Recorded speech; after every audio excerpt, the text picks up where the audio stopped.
everyone, and welcome to my version of Armored Warfare that isn't currently showing up on OBS right now. Ah, it's showing up, that's good. Okay, so welcome to my review of Armored Warfare 2.0. This includes patch 0.19 and patch 0.20, and this will eventually go in how to fix it. So, the origin of Balance 2.0 was conceived sometime last year after Felix, formerly one of the heads of World of Tanks, World of Modern Tanks, or World of Tanks 2.0 came in. The design was spearheaded by Richard Taylor and other people who, seeing that the game had issues, this came to high balance of high tiers, power creep, etc., they decided to make the slate clean and make Armored Warfare great again.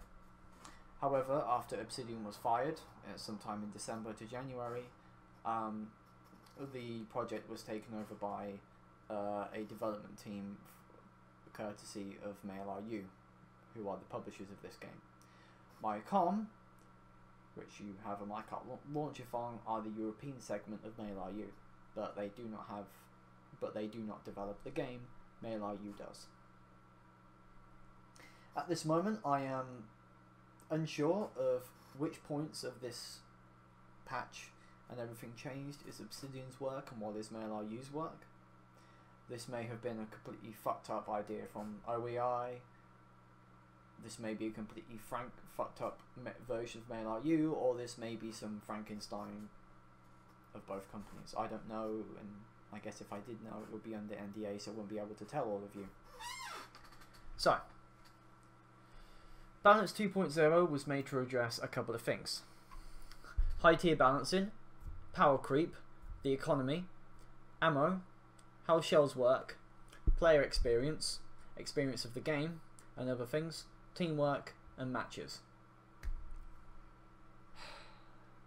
The balance before in-game, you can roughly say, is that mid-tier balances, so tiers 5 to 6, were the best balanced in-game.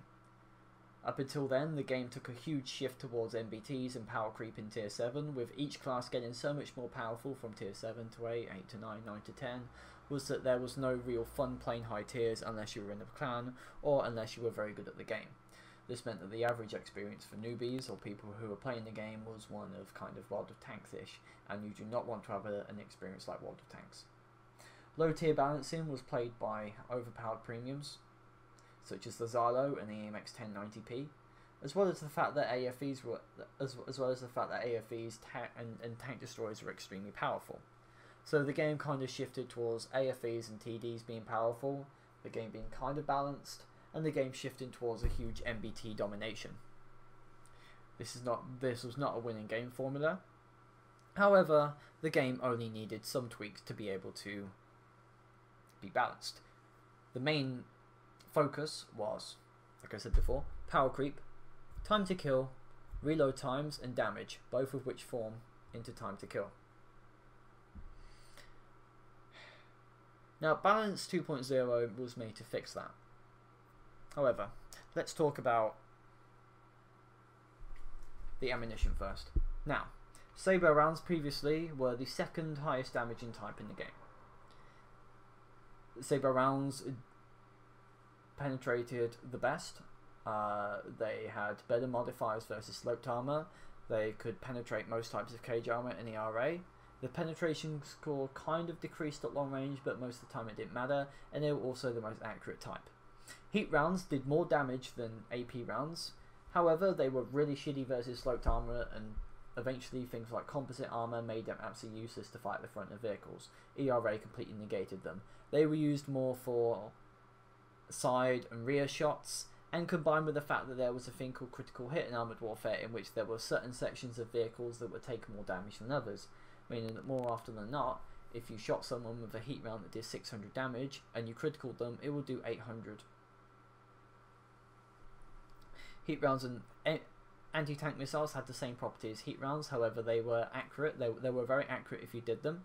With the vehicles, some vehicles could only fire them while stationary.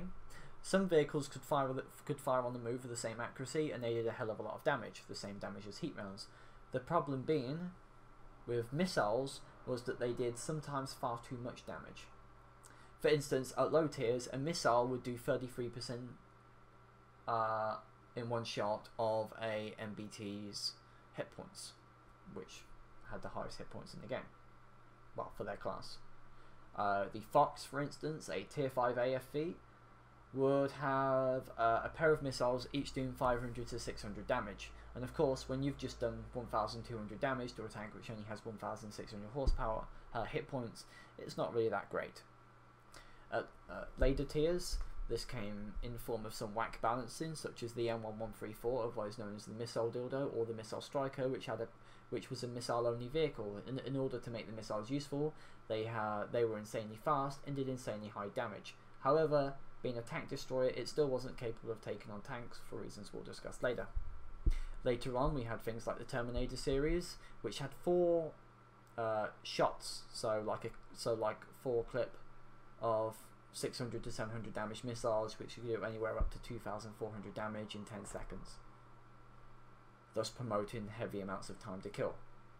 Heat rounds were extremely effective at doing high damage, and against critical hits you could often do a third to 40% of a tank's hit points in one go.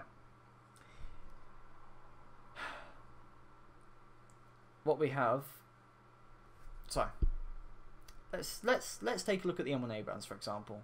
Now, the reload time of its 105mm gun is 7.56 seconds, and it does 490 damage.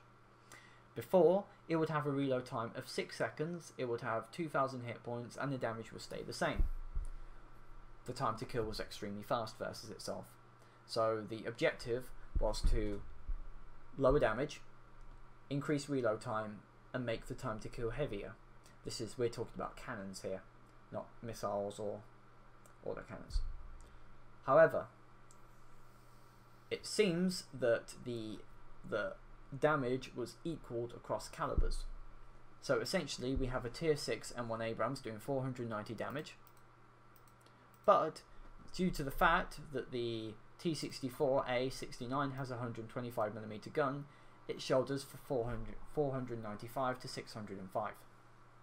It also has a 20% bonus versus 100mm of armor, giving it 750 damage, and then the RNG kicks up even more, this, in my opinion, made the idea of balancing damage for AP shells kind of useless, because low tiers now in some cases do as much damage as higher tiers. In fact, I've got these spreads somewhere on Skype in which I reviewed everything. If you'll excuse me for one moment. We have the 3 types of caliber in the game, the 3 main types of caliber, in which 105, 120 and 125mm guns. Now, in Armoured Warfare now,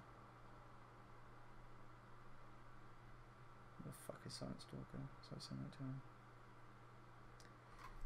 Now, the difference of the lowest caliber to the highest caliber in Armoured Warfare is 100 damage for 105mm guns. For 120mm guns, it's 120 damage, and for 125mm guns, it's 175 damage. The only thing that's really changed is penetration and reload time. This makes the idea of time to kill quite laughable. It has been increased, but it hasn't increased to the point of which players are, in some cases, obliterated within less than 30 seconds. Or more. Or even less in some cases. AP shells also do the highest damage amongst all shell types as well. The only shell types that does more damage is high explosive shells, in which they need 50mm or less of armor to go up against. As such, there is only a few vehicles in Armoured Warfare that you can actually penetrate for full damage with high explosive rounds. This is the... Where are you? This is the VBL TOW, the Weasel TOW, that VBL, the VBR, and the Crab, and the Weasel Hot. Before this patch came along, and before 0.18 and 0.17, there was a thing called overmatching in Armoured Warfare, in which AP shells would suffer I think it was a 30% damage reduction when hitting vehicles with extremely thin armor. This made players shoot heat, because obviously if your gun did 600 damage to with AP shells, you were now doing 400, or in some cases 300 if the RNG screwed you. But now they don't have that. They still do their normal amount of damage versus armor, which is 100mm or less, and they do more damage versus 100mm of armor. Heat rounds do more damage against armor which is 100mm or less. The same goes with anti-tank missiles, HESH or squash, and high explosive. Now, heat rounds. Now, all of the other 4 ammo types in Armored Warfare is, in my opinion, inferior to armor piercing. This is because armor piercing has the quickest shell time. It is the most accurate. It has the best reload times. It isn't useless versus ERA, composite armor, sloped armor, etc., and spaced armor as well. It has the best accuracy on the move, and it doesn't rely on thin armor to do large amounts of damage. So if my T-64A shot this weasel hot, I would at minimum do 495 damage. The weasel hot has 1000 hit points. I do half of his health. If I was shooting at him with a heat round, which does 550 damage, I would have to aim for his body. I would hope that I would not hit sloped armor. I would hope that I not hit the tracks, and I would hope that I would not hit the gun. And also I would not hope that I would hit any spaced armor as well. All to do a little bit more damage. The same goes with high explosive, squash, and missiles, in which due to the fact that missiles have the slowest travel time, you have to aim them as well. And aiming means face time, and face time means you're spotted, and spotted for longer means you're going to get shot at more. Moving on to high explosive and squash, they both have extremely slow travel times. They're useless versus thick armor. In some cases they're useless versus thin armor as well, due to the shell bounces and ricochets and everything. Now missiles, while they were obscenely powerful last patch, there hasn't been a happy medium for them. They have gone all the way down to the shit end. For instance, in order to compete at tier 7, the BMP-3M, its missiles do 360 to 440 damage, and due to the fact that just about everything it's going to come across has large amounts of armor, it is extremely pathetic. This is even worse due to the fact that it only has 20 rounds of missiles, meaning that the BMP-3M can only do from 7,200 to 8,800 damage with its missile. This is in comparison to, let's say the T-90, in which it has a total of, let's see, 46 rounds. If I did 46, 640 damage, the damage is up to 20,000, give or take 2,000 damage. That is almost 3 times as much. And in comparison, I don't have to do face time. I certainly don't have to aim for long amounts of time. I don't need to be very good at aiming missiles, because I could just point and click in most cases, especially against side armors. You see where the problem is.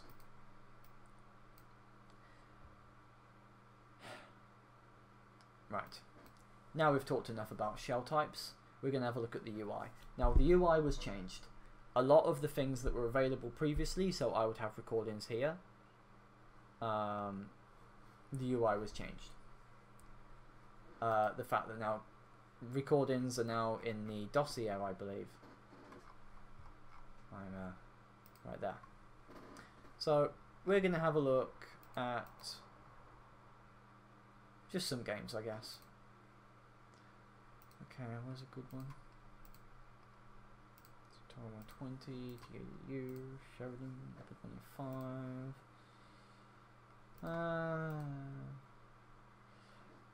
You know, all we really have to do is we just have to plug some vehicles in.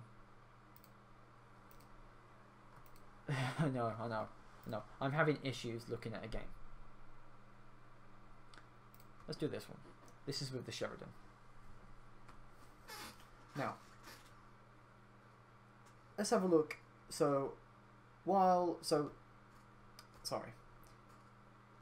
Changes to the game. Main battle tanks were previously quite weak at low tiers. At tier 5 and 6 they were quite balanced, with some giving you a jack of all trades advantage, some giving you the most armor, some giving you the most damage, and some giving you good speed and armor and everything all around. Now, MBTs have all been kind of focused into the same role. They do, in many cases, similar types of damage. They all have the same weak spots, which is lower glacis and turret ring.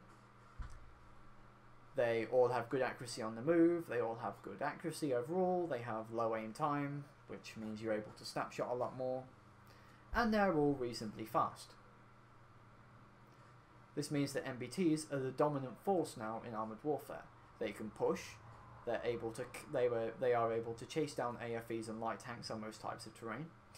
They are able to compete with light tanks while firing on the move, and they have the highest damage out of any tanks in the game. Except for artillery, but artillery is a PvE only, so we don't care about artillery in this case. This is extremely problematic considering this is an MMO and people always take different kinds of vehicles. And it's never a good idea to make one type of vehicle more powerful than everything else in most circumstances. The role of main battle tanks in games like this, akin to heavy tanks in World of Tanks, is that they are the pushers.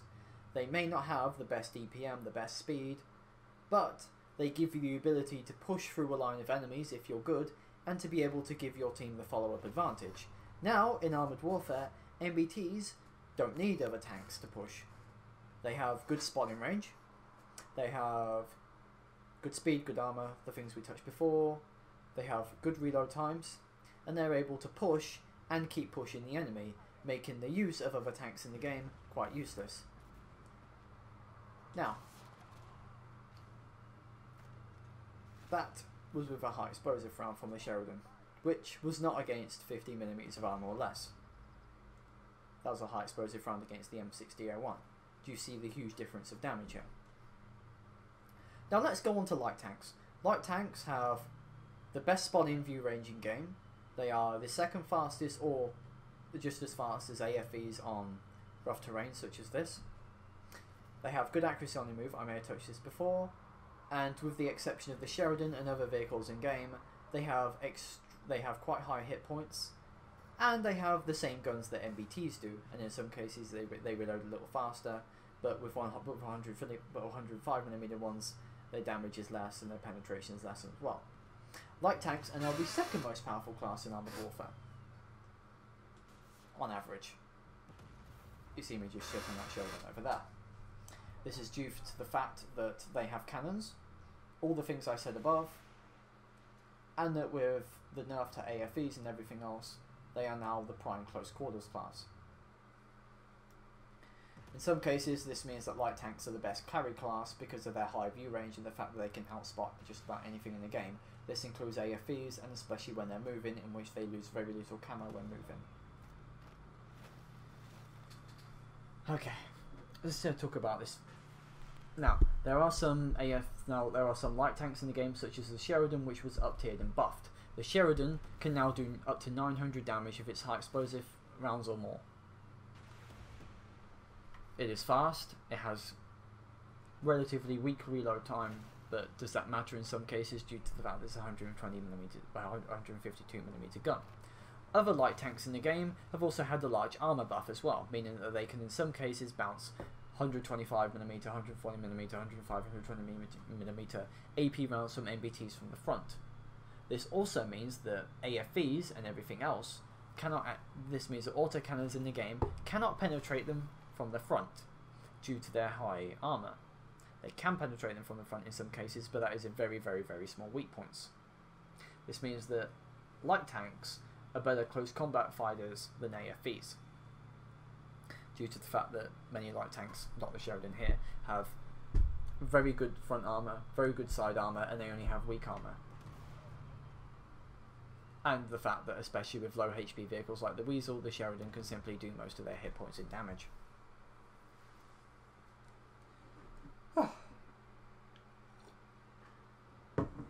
Overall, in my opinion, this makes light tanks the second most powerful class in armoured warfare.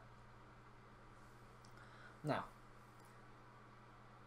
moving on to AFVs. Armoured fighting vehicles were the damage dealers before. They also required the most skill to use due to the fact they had low HP, low armour. Their main damage types was actually the autocannons. Let me just find something to do here. And they had a high spotting range. Now, AFVs have been heavily nerfed.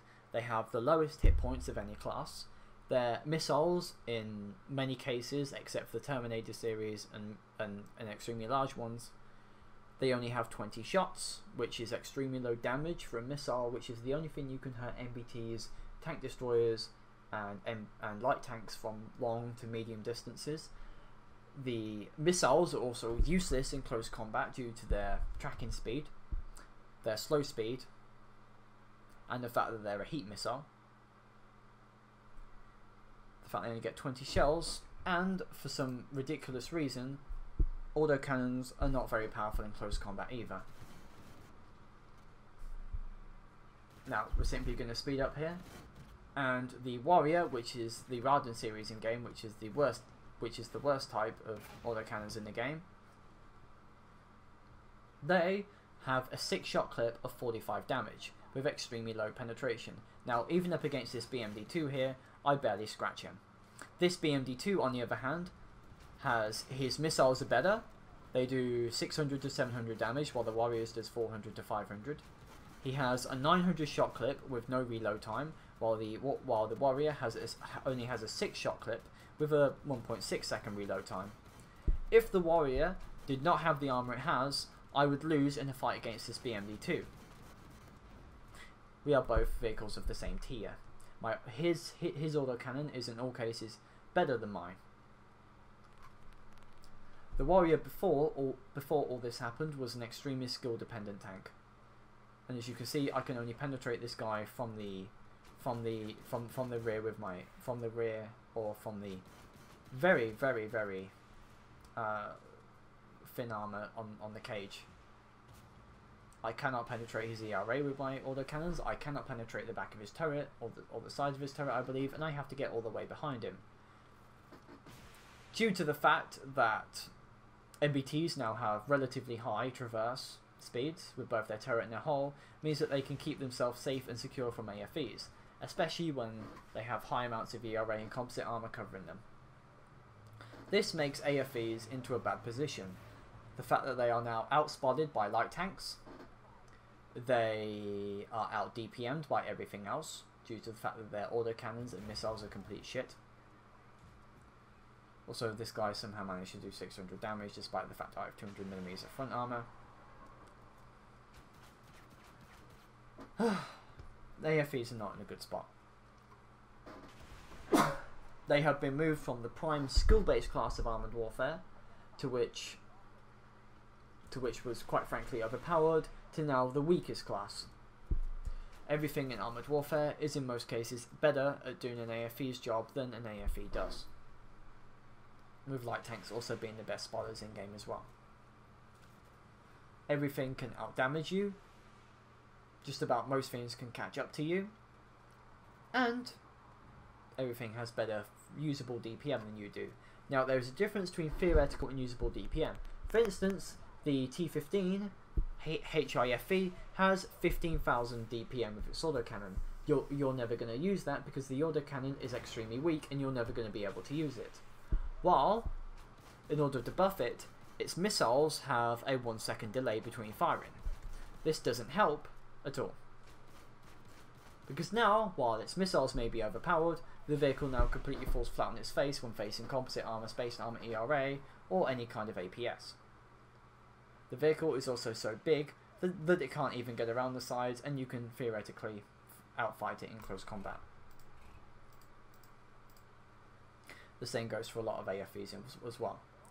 Missiles before the patch, while they did a hell of a lot of damage and were very powerful, have now been moved straight to the shit end, and like just about everything else in armoured warfare, has been moved not to the middle, but to the extreme low. or if they were extreme low, they will move to the extreme high. Now, let's go on to tank destroyers.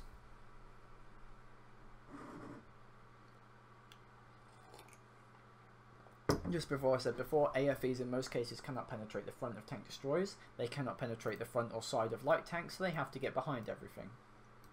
And light tanks are high mobility vehicles. You can see where the problem goes. Now, the reason why I'm showing PvE primary matches is because PvE always gives you the highest amount of damage. So it is very useful to be able to show them. I need to show a PvE match for this entire 120. Bear with me, okay?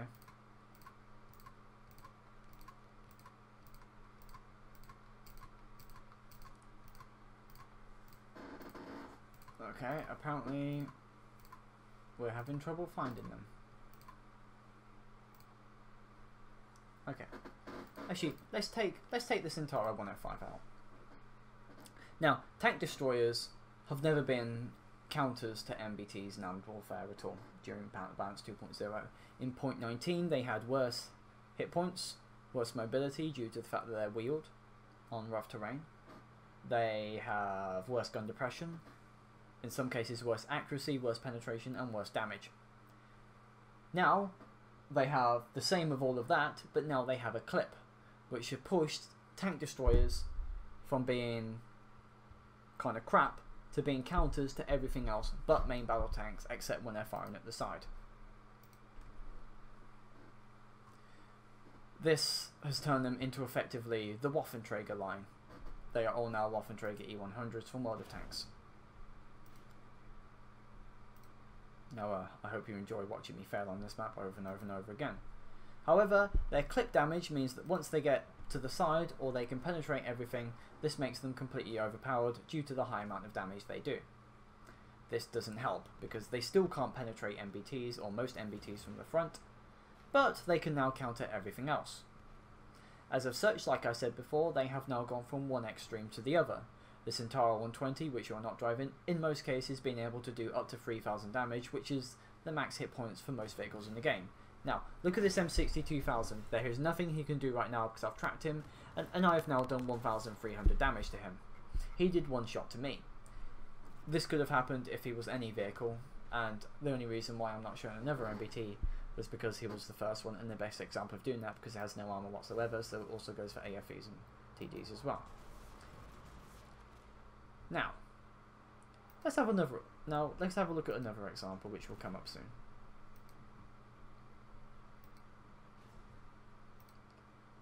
There is going to be a BMD4 that's going to push up. Now, I have now a 2-shot clip because I missed the second one. Okay? Bang! The Merkava killed him, but I would have killed him as well. If that BMD4 had 1200 hit points at less, I would have completely obliterated him. Can you see where the problem is? The tank destroyers now counter AFEs and anything they can penetrate, but anything they can't penetrate, such as the front of MBTs in all cases, this doesn't really make them tank destroyers anymore, does it? It just simply makes them a anti-everything but tank destroyers. We can also see what's going to happen with this T80 as well. He has 700 hit points. Okay, he is, for other classes, a 2-shot of this tier. So they would take anywhere from 10 to 20 seconds to kill. I'm going to murder him in 4 seconds. Makes sense, right? And this doesn't really make Armoured Warfare into a game that you can enjoy in most cases. It makes it into a game of extremes. Some classes are better than others at everything, some classes are weak, and some classes are only really good in specific circumstances. Now you will say, well hey, but isn't this the same in real life? Yes, it's the same in real life. But in real life, we don't have, and I believe Armoured Warfare has crashed, which is not good. Thank you, Armoured Warfare. You're really stable, you know. Okay. Well, I don't need the webcam now anyway. I don't need Armoured Warfare right now anyway.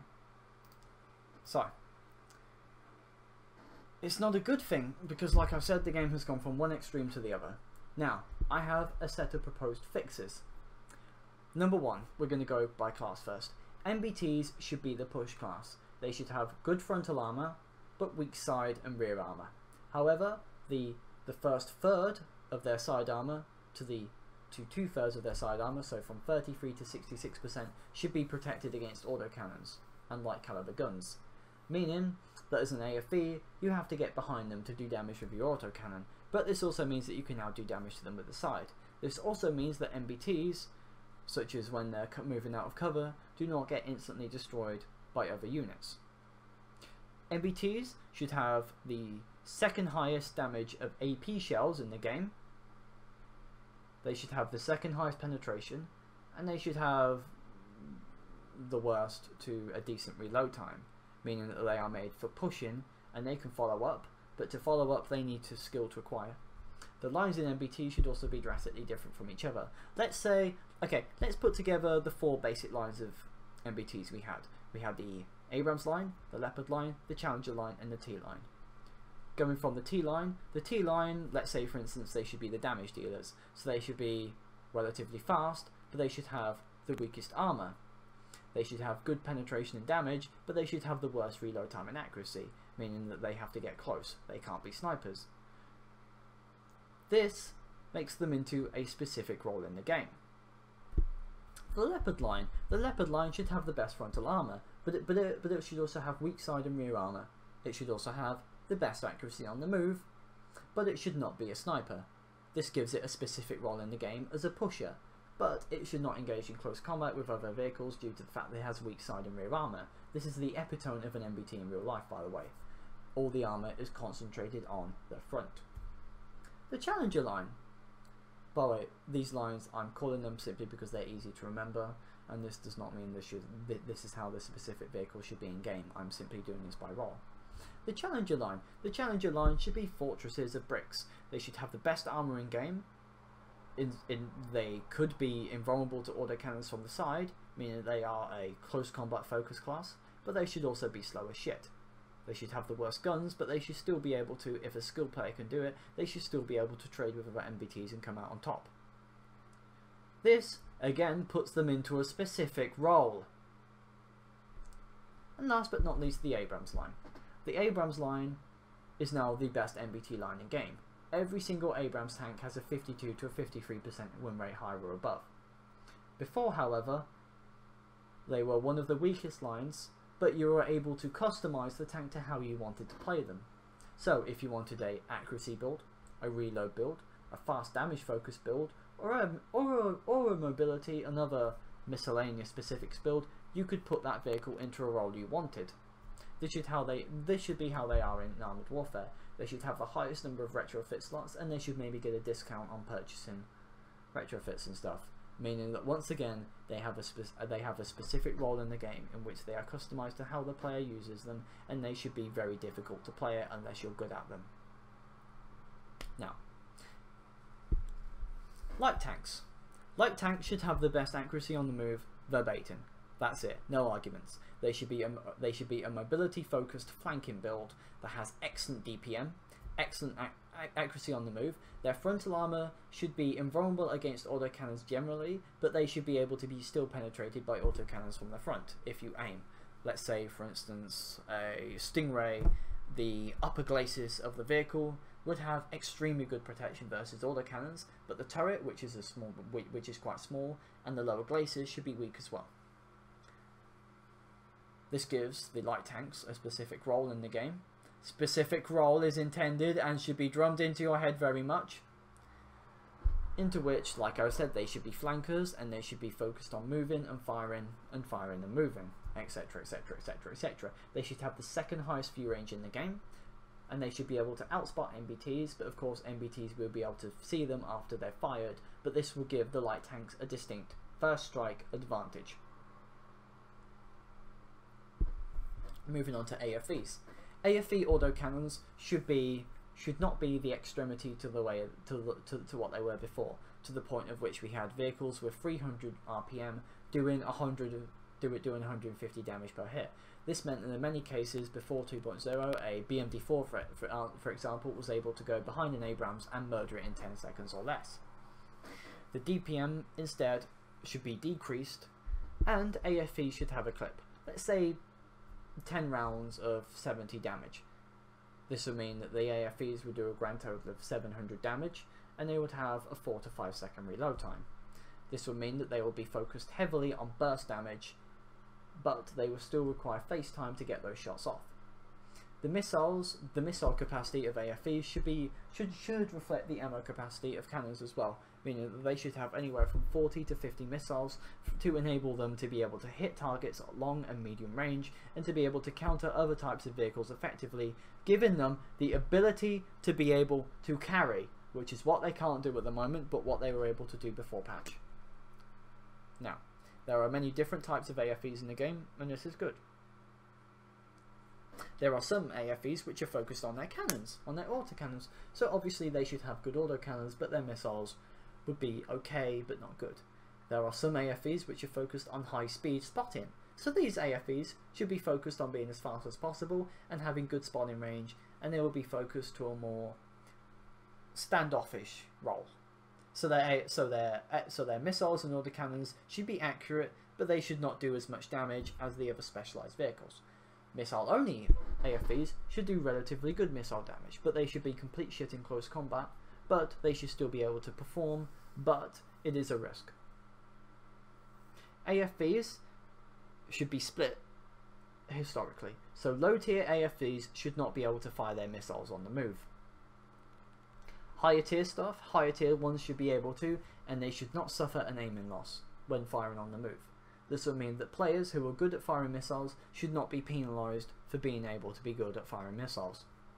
They should also have the highest spotting in the game, and they should also have a bonus to which in some cases they remove the foliage bonus for being in bushes and stuff. This should only be on specific classes such as a recon line, for example.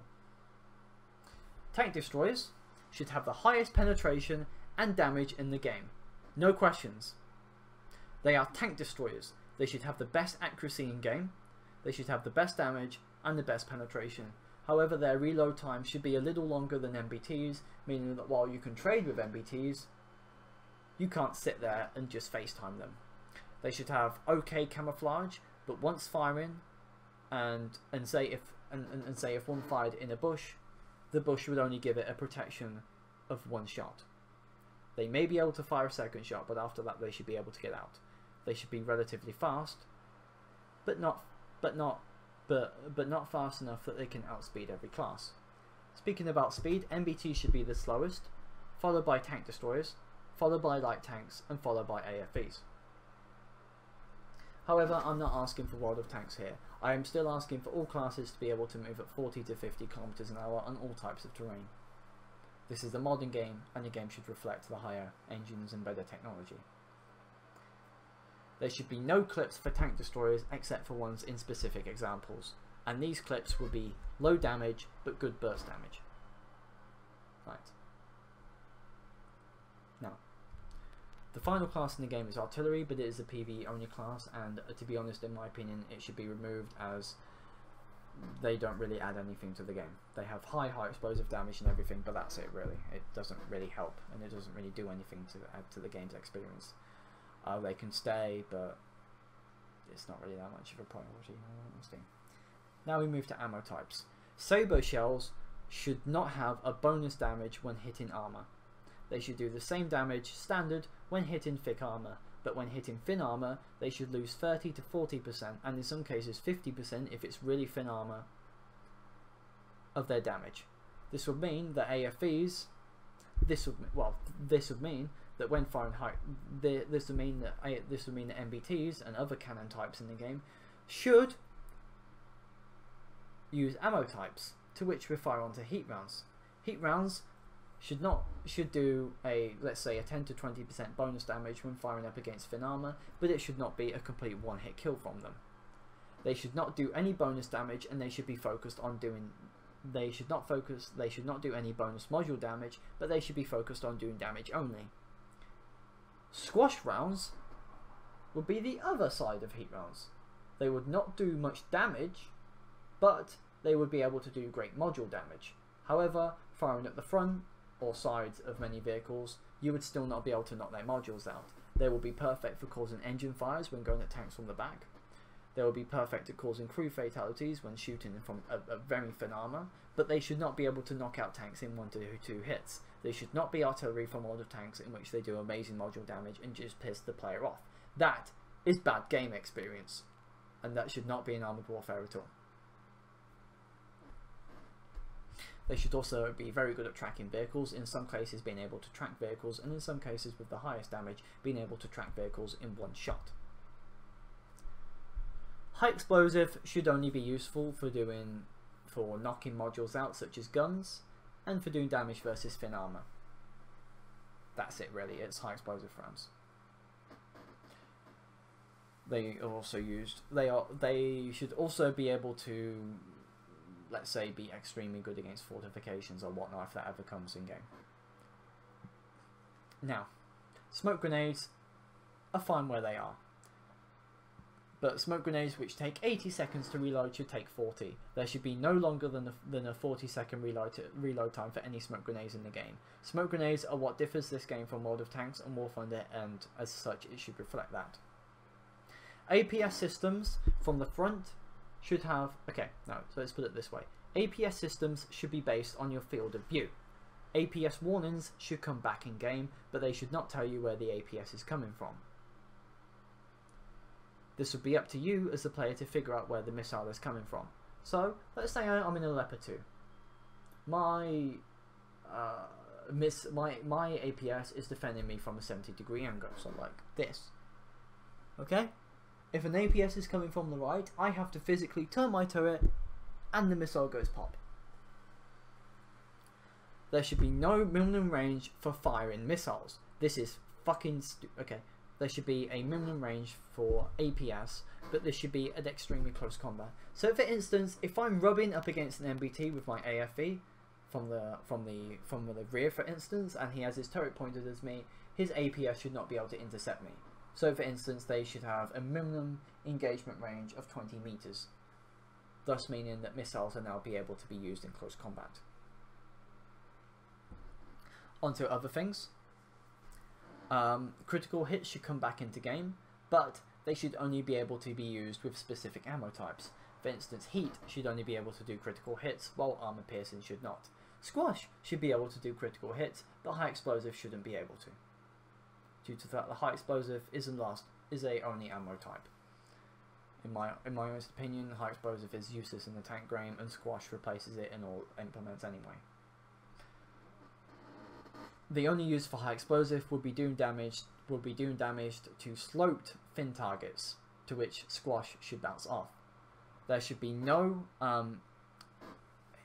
high explosive should not bounce, and it should always deal damage, whatever the case. However, it should not be doing ridiculous amounts of damage. If I'm firing at the front of an MBT with a high explosive round from a 120mm gun, I should do 50 to 100 damage. If I'm firing from the side, I should do maybe 200 damage. If I'm firing from the rear, I should give him a big whack of 400 to 600 damage. And guess what? His engine's now set on fire. But nothing in the game should always give you a 100% chance of dealing damage to a module. There should always be a set chance involved, with maybe a extra chance. Maybe even critical hits should not do you extra damage based on the ammo type. Maybe they should do extra damage for heat, but for squash, they should give you an extra bonus, say an extra 10% bonus to be able to set the tank on fire or to blow up its ammo rack. For instance, firing at a critical hit on the engine would mean that the tank now has an even higher chance to be set on fire, but while firing at the back of the turret, the tank should have an extra 20% chance for the ammo rack to be damaged or destroyed. Last but not least, there is now a 10-second component repair time in Armoured Warfare, and that is not good. This promotes perma-tracking, which is completely shit.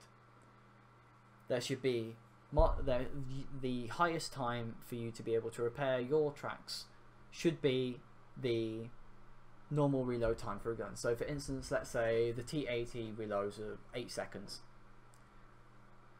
This is completely arbitrary and just a made up example. Also, please forgive my stuttering. I fucking hate it, and if I could fix it, I would. But the T80 would have a 8-second reload time. Your tracks should reload in 8 seconds. Well, should repair in 8 seconds. But if you take crews, commanders, module repair times and spare kits, your track should repair in, let's say, 5 to 4 seconds. But this will mean that you have now made a significant investment towards repairing. And in some cases you may even have a specific track repair time, but that repair time wouldn't apply to stuff like repairing a gunner site.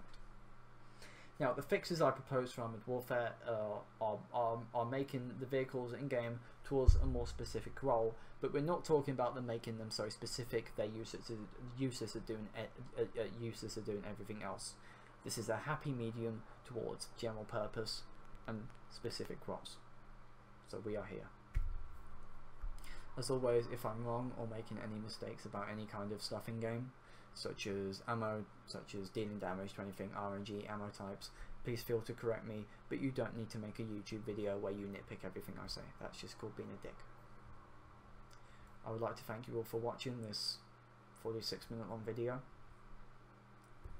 And as always, take care out there, everyone. And I hope you enjoyed it. And if you enjoyed it, drop a like, subscribe. If you didn't like it, drop a dislike, say why you didn't like it. You give me more publicity either way. It feeds my consciousness. And that's it. So take care, guys, and see you all next time. Bye!